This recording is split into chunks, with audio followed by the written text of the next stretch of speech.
Vers 2560 avant Jésus-Christ, sur le plateau désertique de Gizeh, des dizaines de milliers d'hommes tiraient des blocs de pierre pesant en moyenne 2,5 tonnes chacun, sous un soleil qui dépassait régulièrement les 40 degrés. Aucune machine, aucun moteur, aucune roue motorisée pour les aider. Seulement des cordes, des traîneaux de bois, de l'eau versée sur le sable pour réduire la friction, et une coordination humaine d'une précision que personne, jusqu'alors, n'avait jamais tenté à cette échelle. Le résultat de cet effort colossal allait devenir, plus de 4500 ans plus tard, la seule des 7 merveilles du monde antique encore debout aujourd'hui. Dans cette vidéo, nous allons reconstituer phase par phase la construction de la grande pyramide de Gizeh, comment elle fut bâtie, qui y travailla réellement, et pourquoi ce monument continue de fasciner les ingénieurs modernes près de 45 siècles après son achèvement. Si l'Égypte antique vous passionne autant que nous, abonnez-vous à Dévoileurs d'Histoire pour ne manquer aucune de nos prochaines reconstitutions. Pour comprendre comment cette pyramide a pu voir le jour, il faut d'abord remonter à l'homme qui en ordonna la construction. Khéops, ou Khufu selon son nom égyptien original, monta sur le trône d'Égypte aux alentours de 2589 avant notre ère, héritant d'un royaume déjà solidement établi par son père Snéfrou. Ce dernier avait lui-même consacré une grande partie de son règne à perfectionner l'art de construire des pyramides, après plusieurs tentatives qui ne s'étaient pas toutes déroulées sans difficulté. Sa première pyramide à Meidoum s'effondra partiellement, probablement à cause d'un angle trop ambitieux. Sa deuxième tentative, connue aujourd'hui sous le nom de pyramide rhomboïdale, dut être modifiée en cours de construction, lorsque les architectes réalisèrent que l'inclinaison initialement choisie risquait de provoquer un nouvel effondrement, donnant à l'édifice sa silhouette étrange, à double pente, que l'on peut encore observer aujourd'hui. Ce n'est qu'avec sa troisième tentative, la pyramide rouge, que Snéfrou parvint enfin à maîtriser pleinement les proportions nécessaires pour construire une pyramide véritablement lisse et stable. C'est cet héritage d'erreurs corrigées que Khéops récupéra en héritant du trône, un savoir-faire accumulé sur plusieurs décennies d'expérimentation parfois désastreuses. Khéops choisit le plateau de Gizeh pour des raisons à la fois pratiques et symboliques. Le site offrait un socle rocheux particulièrement stable, capable de supporter un poids estimé à près de 6 millions de tonnes sans le moindre risque d'affaissement. Sa proximité avec le Nil permettait également d'acheminer des matériaux par voie fluviale, une nécessité absolue compte tenu des quantités astronomiques de pierres qu'exigeait un projet de cette envergure. L'architecte choisi pour diriger l'ensemble du chantier s'appelait Hémiounou, probablement un cousin ou un proche parent du pharaon lui-même, occupant le titre de vizir, et disposant ainsi d'une autorité suffisante pour coordonner des dizaines de milliers de travailleurs sur plusieurs décennies. C'est dans sa propre tombe, découverte à proximité du complexe funéraire, que les archéologues retrouvèrent une statue, le représentant, offrant l'un des rares visages humains directement associés à la conception de ce monument. Mais avant même de poser la première pierre, un défi logistique d'une ampleur inédite devait être résolu. Et c'est précisément ce défi qui allait déterminer le succès ou l'échec de tout le projet. Restez avec nous, car ce qui va suivre explique comment des dizaines de milliers d'hommes furent organisés pour accomplir ce qui semblait, sur le papier, totalement impossible. Contrairement à une idée largement répandue depuis des siècles, la grande pyramide ne fut pas construite par des esclaves enchaînés sous le fouet de contremaîtres impitoyables. Les découvertes archéologiques réalisées à partir des années 1990, notamment la mise au jour d'un véritable village ouvrier au sud du plateau de Gizeh, révélèrent une réalité bien différente. Ce village comprenait des boulangeries capables de produire du pain en quantité industrielle, des zones de préparation de viande bovine destinées à nourrir les travailleurs, ainsi que des installations médicales où des squelettes retrouvés montraient des traces de fractures correctement soignées et consolidées, preuve que ces ouvriers recevaient des soins après leurs blessures, plutôt que d'être simplement abandonnés. Les estimations actuelles évaluent la main-d'œuvre permanente entre 5 000 et 20 000 personnes selon les périodes de l'année. Ce chiffre augmentant considérablement durant la saison de crue du Nil, lorsque les paysans égyptiens, temporairement incapables de cultiver leurs champs inondés, étaient mobilisés pour participer au chantier royal, probablement en échange de rations alimentaires garanties, et d'un certain prestige social associé au service direct du pharaon. L'organisation du travail suivait une structure rigoureusement hiérarchisée. Les ouvriers étaient répartis en équipes portant des noms évocateurs gravés directement sur certains blocs de pierre, comme les amis de Khéops ou l'équipe de l'ivresse, des inscriptions informelles laissées par les travailleurs eux-mêmes, témoignant d'un esprit de camaraderie et de compétition amicale entre groupes rivaux. Chaque équipe rivalisait probablement de rapidité et de précision, un système qui permettait de maintenir une motivation constante sur un chantier dont la durée s'étendait sur plusieurs décennies. La question des matériaux constituait un autre défi colossal.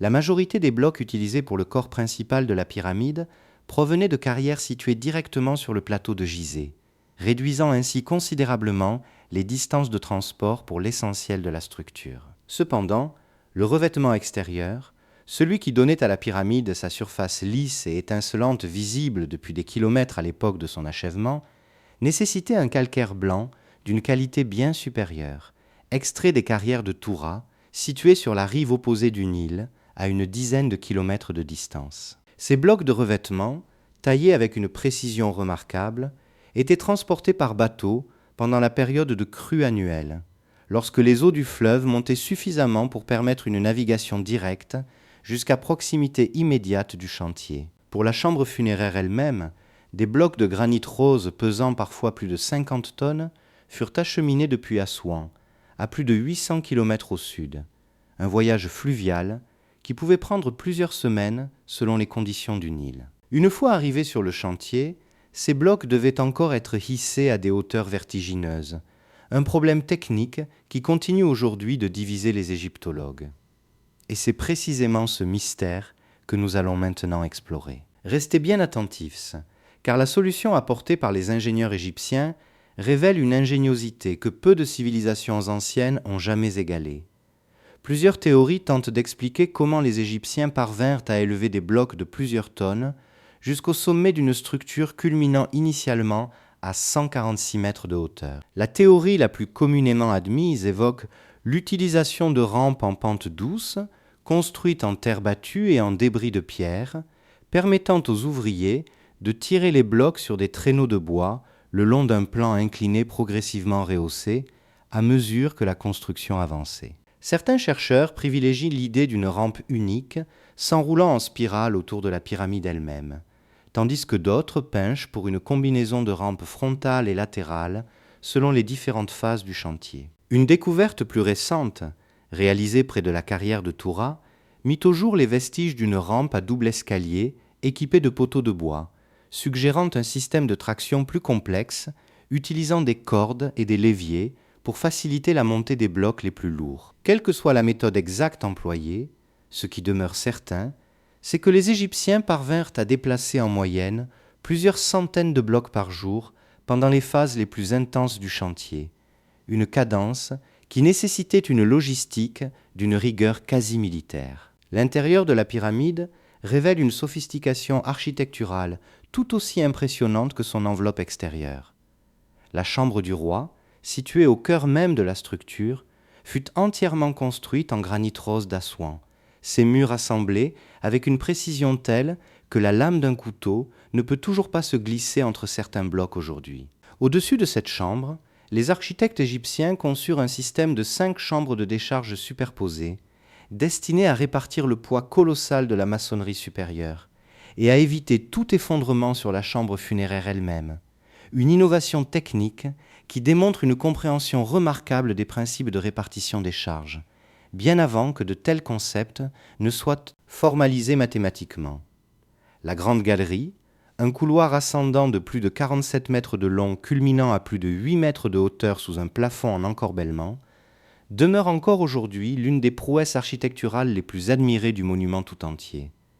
L'alignement de la pyramide constitue peut-être l'élément le plus stupéfiant de toute cette construction. Ses 4 façades sont orientées vers les points cardinaux, avec une précision n'excédant qu'une fraction de degré d'erreur, une exactitude que les égyptologues attribuent à des observations astronomiques minutieuses, probablement réalisées en suivant le déplacement de certaines étoiles circumpolaires au-dessus de l'horizon pendant plusieurs nuits consécutives. La base elle-même, longue de 230 mètres sur chaque côté, présente une différence de niveau inférieure à 2 cm entre ses 4 coins. Un exploit topographique réalisé sans le moindre instrument optique moderne, uniquement à l'aide de cordes, de niveau à haut rudimentaire, et d'une patience méthodique transmise de génération en génération d'arpenteurs royaux. Selon les estimations actuelles, la construction complète de la Grande Pyramide s'étendit sur environ 20 à 27 ans, une durée cohérente avec la longueur du règne de Khéops lui-même, qui dura approximativement 23 ans selon les sources égyptiennes les plus fiables. Au total, le monument est composé d'environ 2 300 000 blocs de pierre, dont le poids moyen avoisine 2,5 tonnes, certains blocs de la chambre funéraire dépassant largement les 50 tonnes.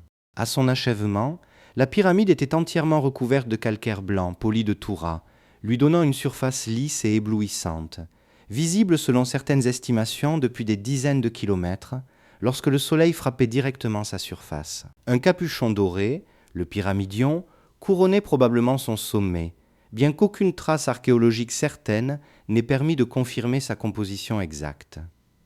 Mais ce que les visiteurs contemplent aujourd'hui ne ressemble plus du tout à ce monument originel. Et la raison de cette transformation révèle une autre facette, bien plus tardive, de l'histoire de ce site légendaire. À partir du XIVe siècle de notre ère, un tremblement de terre endommagea sérieusement une partie du revêtement extérieur de la pyramide, fragilisant des blocs jusqu'alors solidement ajustés depuis des millénaires. Les dirigeants mamelouks du Caire, alors en pleine expansion urbaine, virent dans ces blocs de calcaire poli une source de matériaux de construction immédiatement disponibles et déjà taillés. Pendant plusieurs siècles, des générations entières de bâtisseurs kérotes vinrent prélever directement le revêtement de la Grande Pyramide pour construire mosquées, palais et fortifications dans la capitale égyptienne, expliquant pourquoi la structure actuelle présente cet aspect en gradins irréguliers que nous connaissons aujourd'hui, bien éloigné de la surface parfaitement lisse qu'admiraient les contemporains de Khéops près de 4500 ans plus tôt. Quant à Khéops lui-même, son corps n'a jamais été retrouvé à l'intérieur de la chambre funéraire qui lui était pourtant destinée. Lorsque les explorateurs arabes pénétrèrent dans la pyramide au IXe siècle, le sarcophage qu'ils découvrirent était déjà vide, probablement pillé bien avant leur arrivée, peut-être même durant l'Antiquité égyptienne elle-même, par des voleurs connaissant l'emplacement exact des chambres funéraires les mieux dissimulées. Ironiquement, l'homme qui consacra l'essentiel de son règne et de ses ressources à garantir sa propre immortalité à travers la pierre la plus massive, jamais assemblée par des mains humaines, ne dispose aujourd'hui d'aucune dépouille connue, son destin physique demeurant l'un des plus grands mystères archéologiques de toute l'Égypte ancienne. La Grande Pyramide de Gizeh demeure aujourd'hui la dernière des 7 merveilles du monde antique encore intactes, ayant survécu à l'effondrement d'empires entiers, à des tremblements de terre, à des siècles de pillage systématique et à près de 45 siècles d'érosion naturelle. Elle continue d'attirer chaque année des millions de visiteurs venus du monde entier, fascinés autant par sa taille colossale que par les nombreuses questions techniques que sa construction continue de soulever parmi les ingénieurs et les archéologues contemporains. Aucun consensus définitif n'existe encore aujourd'hui sur la méthode exacte employée pour hisser les blocs les plus lourds, et c'est peut-être précisément cette part d'incertitude qui continue d'alimenter la fascination universelle autour de ce monument. Ce qui demeure certain, c'est que la Grande Pyramide ne fut jamais l'œuvre d'une magie inexplicable, ni d'une technologie mystérieusement perdue, comme certaines théories populaires aiment encore le suggérer aujourd'hui. Elle fut le fruit d'une organisation humaine méthodique, d'une connaissance astronomique précise, d'une logistique fluviale, ingénieuse, et de plusieurs décennies de labeur collectif accomplis par des dizaines de milliers d'hommes ordinaires, dont la majorité des noms ne nous sont jamais parvenus. Et c'est peut-être cela le véritable héritage de la Grande Pyramide de Gizeh, la preuve silencieuse que des civilisations privées de machines et d'électricité purent néanmoins accomplir, à force de patience et de coordination humaine, des prouesses que notre époque moderne continue d'admirer avec un respect mêlé d'incrédulité. Si vous avez aimé découvrir comment fut construite la Grande Pyramide de Gizeh, laissez un like et abonnez-vous à Dévoileurs d'Histoire pour soutenir notre travail. Dites-nous en commentaire Quel autre monument antique vous aimeriez voir reconstitué dans notre prochaine vidéo? Merci beaucoup pour votre attention et à très bientôt.